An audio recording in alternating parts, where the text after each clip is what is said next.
Created by Roger Stern and Mike Zeck, Roderick Kingsley first appeared in the Spectacular Spider-Man comics in 1980 as a famous fashion designer. Over the course of comics, Roderick Kingsley underwent a procedure to turn into the Goblin, but ended up assuming an entirely new form as the Hobgoblin. This alter ego first appeared in the Amazing Spider-Man comics, and today we will be exploring his anatomy and origins in detail. But before we go into our explanation, we have a very small request. If you like our content, please support us by subscribing to our channel. This is a small click for you, but for us, it means a lot. Thank you. Let's begin.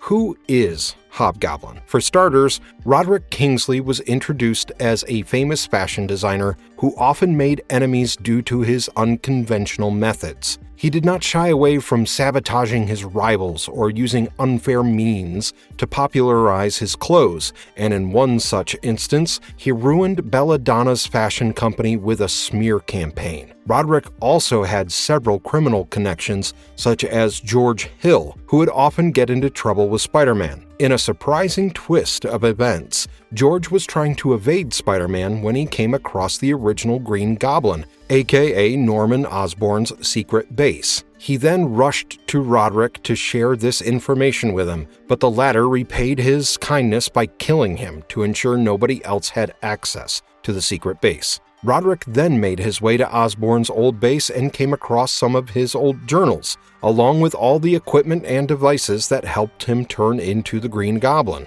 Roderick then took this opportunity to turn into a full-time criminal and step away from the world of fashion, and he soon started altering Osborn's old equipment and costume to fit him. He then assumed a new identity as the Hobgoblin, and soon ended up in a face-off with Spider-Man. Hobgoblin barely managed to escape, and he then realized that he needed to reproduce the Green Goblin formula to gain super strength. However, he wanted to ensure that this new formula did not drive him to insanity in the same way as Osborn, and he first tested the formula on one of his henchmen named Lefty Donovan. Lefty attacked Spider-Man after taking the Hobgoblin formula, and Roderick observed them from a distance. He then realized that the formula had no adverse side effects, and he even killed Lefty before the latter could use the Goblin glider to strike him down. While Spider-Man knew that the original Hobgoblin was still out there, the authorities concluded that Lefty was responsible for the chaos and that he would no longer bother them. Since it was a common belief that the Hobgoblin had died, Roderick spent most of his career framing others for his crimes by faking his death time and again.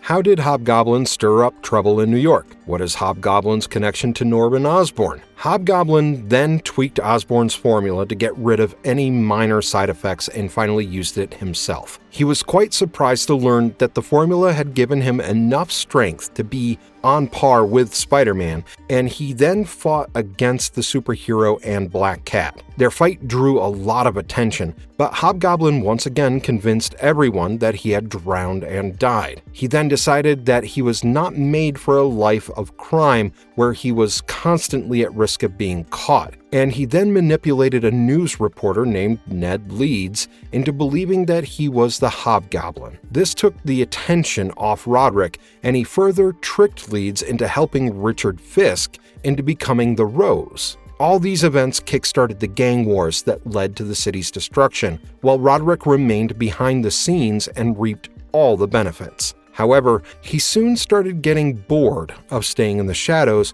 while Ned Leeds became increasingly out of control. Finally, Roderick decided that it was time for him to get rid of Leeds on an overseas assignment, while Roderick's twin brother was shot during the gang wars. The Rose had sent his men to kill Roderick and had mistakenly killed his brother, but Roderick somehow managed to save his brother's life after all. He then proceeded to give up on his American citizenship and became a citizen of Belize, while Jason Macendale claimed that he was the Hobgoblin after Leeds. All this while, The public believed that Ned Leeds was the only Hobgoblin, and Macendale's declaration had complicated things for him. Now that people knew that another Hobgoblin was still around, Roderick worried that the police might be onto him and that they would uncover his corrupted business practices. He soon made his way back to New York City, and his first order of business was to murder Macendale and step up to be the Hobgoblin again. While Roderick hoped he had finally gotten away,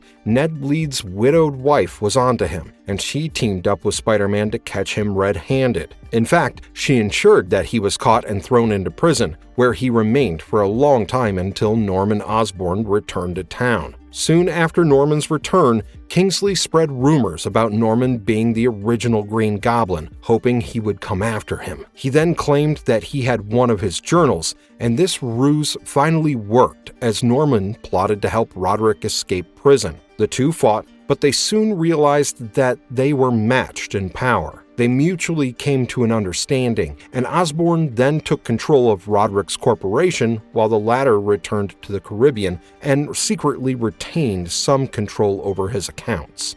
Does Hobgoblin possess superhero strength and durability? After undergoing a transformation, Roderick realized that he had gained super strength and that he could lift up to 10 tons. He was on par with Spider-Man in terms of strength, and even Norman Osborn was struck by surprise when he saw just how strong Hobgoblin had become. Osborn even declared that they seemed to match each other's strength, but Roderick seemed to be the stronger one between the two. Roderick's muscle structure was also upgraded with the help of the Goblin formula, which helped him gain enhanced durability. His body tissues and skeletal structure were also enhanced, to a point where he could survive gunshot wounds, blunt force attacks, falls from great heights, and clashes with other superheroes. Is Hobgoblin endowed with superhuman speed and stamina? Besides having a super durable body, Hobgoblin also had superhuman stamina and speed. His body produced way less fatigue toxins than a regular human being, which enabled him to keep fighting at his peak without feeling tired. He could exert himself for endless hours before the fatigue set in and run and move around at superhuman speeds. Does Hobgoblin exhibit a regenerative healing factor? Even though Hobgoblin has a bunch of superpowers, it is possible for him to get injured amid clashes, and he is not entirely invulnerable. However, he does have an enhanced metabolism, which has manifested in the form of a regenerative healing factor. In the case that he sustains injuries, his body can heal damaged tissue at a much faster rate than humans. While his regenerative healing factor was not on the same level as other superheroes, it was certainly something, and he could bounce back from injuries that would have killed a regular human. Does Hobgoblin have superhuman agility and reflexes? Among other things, Hobgoblin also boasts superhuman reflexes, which are on par with some of the finest athletes on Earth. He also has superhuman agility and balance, along with the enhanced bodily coordination that enables him to move around in ways that extend beyond the scope of natural human limits. How does Hobgoblin differ from Green Goblin? Hobgoblin and the Green Goblin have similar powers and abilities to a large extent, and one can even go as far as to say that Hobgoblin's existence was inspired by the Green Goblin. He even gained his powers by stumbling upon the Green Goblin's equipment, and while they share some abilities, they differ greatly in terms of their personalities. The Green Goblin is known for his crazed behavior and obsession with Spider-Man to the extent that Norman Osborn also struggles to keep this persona in check. On the other hand, the Hobgoblin appears to be a professional criminal who keeps his cool and only resorts to using his alter ego to instill fear and command respect. Hobgoblin also did not care much about his crimes and retired after he had made enough money to sustain himself for a lifetime. He cared for material wealth and power and only viewed Spider-Man as an obstacle without holding any personal grudges against the superhero, while the Green Goblin's actions were motivated by his innate urge to defeat Spider-Man. Hobgoblin also stood out due to his advanced use of technology and gadgets, while the Green Goblin relied on his superhuman strength and regenerative healing factor to defeat his opponents. Some fans also believed that Hobgoblin was weaker than the Green Goblin, which explains his use of gadgets as well as his habit of deploying his henchmen to fight his battles. Hobgoblin also had a tendency to use hypnosis on his opponents to help protect himself, but none of this suggests that he was weaker than the Green Goblin despite popular belief. In fact, Green Goblin admitted that their strength and abilities were on par with each other, even if they differed in terms of their origins, fighting style, and skills. What is the significance and functionality of the demonic glider used by Hobgoblin? Hobgoblin has pretty much orchestrated his entire transformation after seeking some inspiration from the Green Goblin, and his demonic glider was an extension of this. Green Goblin was known for using a flying device known as the Goblin Glider, and Hobgoblin had modified this device to look like a bat. He further introduced this device as the Demonic Glider, which was capable of maneuvering around at a speed of up to 90 miles per hour. The glider could support heavy weights up to 4,000 pounds, and it could be used for about an hour before the fuel ran out. The glider's main microprocessor also had several manual controls that were fitted behind the glider's head, as well as several voice-activated controls that were fitted into the Hobgoblin's mask.